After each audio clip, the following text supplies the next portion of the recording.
So, Bad Batch Episode 9 Season 2 is finally here and we need to break it down, so let's get straight into it. We begin the episode looking over a dusty backwater planet, and the unique soundtrack of this episode definitely gives off an old western feel. Like many of the old spaghetti westerns that inspired the original trilogy, the inspiration here is also unmistakable. The marauder lands on the dusty planet, and we learn that the team are here to excavate a mine that Sid recently purchased, specifically looking for a mineral by the name of Ipsium, a highly combustible mineral but incredibly valuable once it is refined. As the team prepares to enter the mine, Hunter notices a storm in the distance but deduces that it's not headed in their direction. Hunter initially puts Omega and Wrecker on lookout as Tech and him head into the mine, but Tech raises up a valid point that they need Wrecker inside to carry the mineral. And this whole scene, besides creating a small conundrum for the team, really serves as a reminder that the team is a man short because Echo is gone.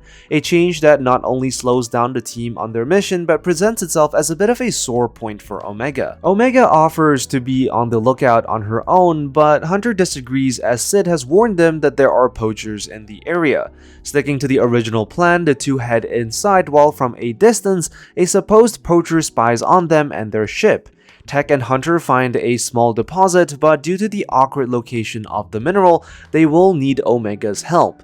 As Tech scans the mineral, we can see some Orbesh that translates to Ipsium detected. Omega heads into the mine to help extract the mineral, but in the meantime, the poacher makes their way to the marauder. And immediately, the Bad Batch's mistake becomes clear. By landing the ship far out of sight, the ship becomes easy pickings for the poacher, an issue that would not have occurred if Echo was still around. With 5 men, the team could have easily left one of the members behind to guard the ship, not to mention it becomes pretty evident that Echo's intelligence, common sense, observation skills, and all-around level-headedness is severely missed, and was definitely much needed in this situation. As the rest of the Bad Batch emerge from the mine, Wrecker remarks that the storm is approaching, and Hunter realizes that someone has stolen their ship.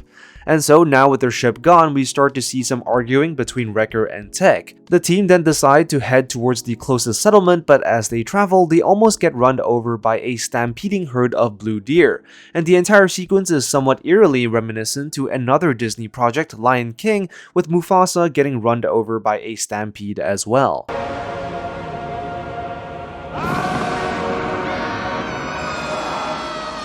The team survives the encounter, but Tech chastises Wrecker for dropping the mineral, and Wrecker challenges him to carry it. The storm catches up to the team, and they're all forced to hide in a nearby mine, but not before the storm triggers the Ipsium, causing a cave-in at the entrance of the mine.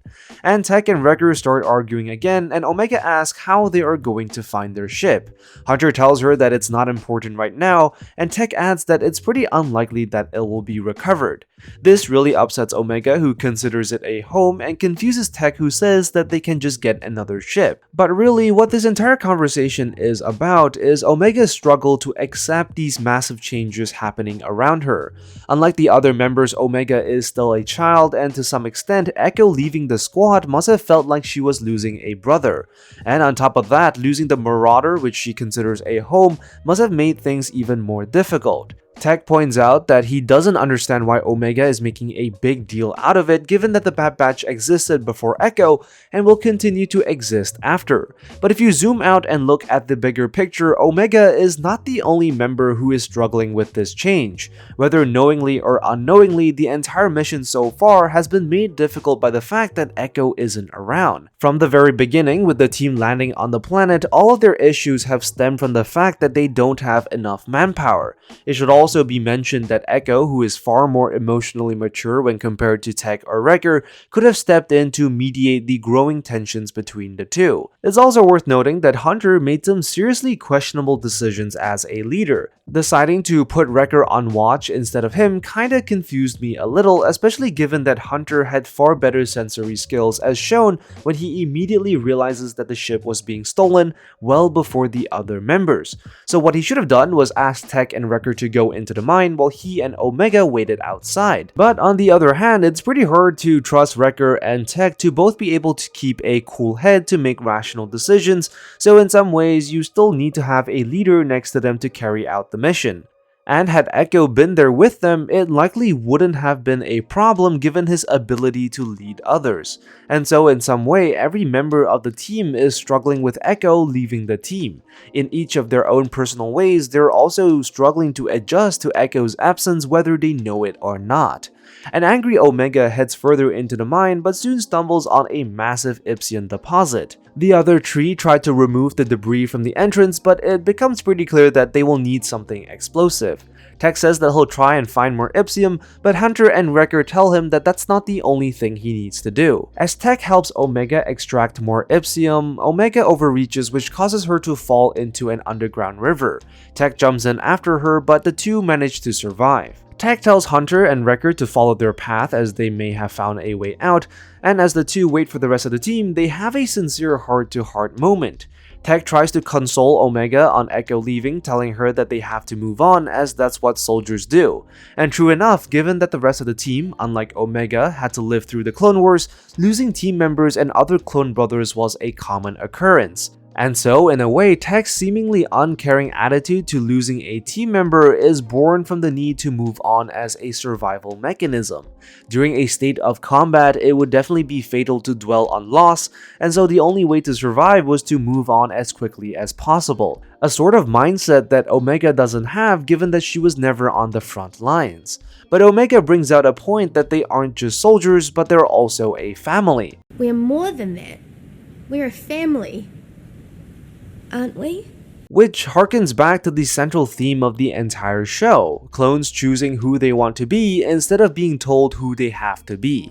Tech agrees with her, but also points out that he has to respect the individual choices each of their team members have to make. The same goes for Crosshair as well. Even though he might disagree with their decisions, it is a fact that they must all accept. And in a way, it's part of growing up, a lesson which Omega has to learn. But Tech still maintains that even for him, it's still emotionally difficult.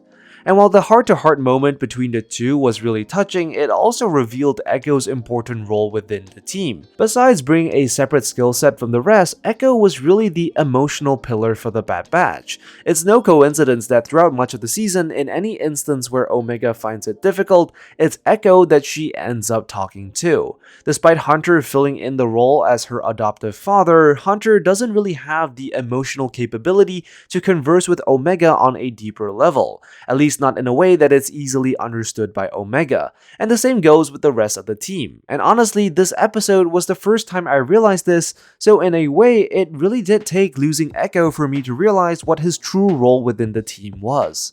The team find the closest spaceport and manage to get in contact with Sid despite the entire settlement being abandoned. Sid was initially hesitant to offer any help, but Tech points out that they previously helped Sid with Roland Duran, who appeared in a previous episode on Season 1 of The Bad Batch, and Malegi as well, who appeared during the racing episode. Sid finally agrees, but it'll only be a few days before she can pick them up, meaning that the team is still stranded for the time being. So that's all for the breakdown for this episode. Even though it was a much slower episode with considerably less action, there were a few character moments that really drew me in, and I really appreciate the patience the writers have to fully explore these moments without undercutting it with unnecessary action. I'm pretty sure a lot of fans might find this episode boring, and that's pretty fair, but with only 3 more episodes to go, I'm pretty confident that all of the action will be saved up for those. Anyways, that's all for this video. Be sure to like and subscribe, and I will see you in the next one. I'm the Lost Acolyte, and I have spoken.